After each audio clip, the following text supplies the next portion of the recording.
دیکھیے ایک حدیث ترمذی شریف میں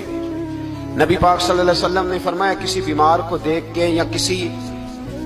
مصیبت میں مبتلا آدمی کو دیکھ کے تم یہ دعا پڑھ لو تمہیں کبھی وہ مصیبت نہیں آئے گی۔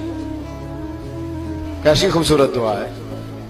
کسی مصیبت زدہ کو بیمار کو دیکھ کے پڑھو تمہیں کبھی وہ مصیبت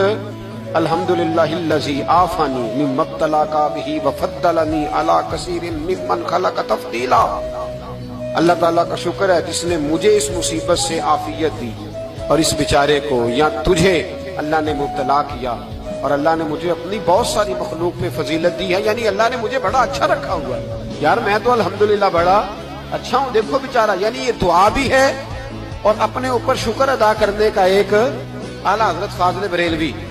رحمت اللہ تعالیٰ علیہ کو نا گلے کے اندر چھوٹی چھوٹی 2 پھنسیاں نکل آئیں تو اس زمانے میں طاعون کا مرض پھیلا ہوا تھا۔ ایک بڑے قابل حکیم کو لایا گیا،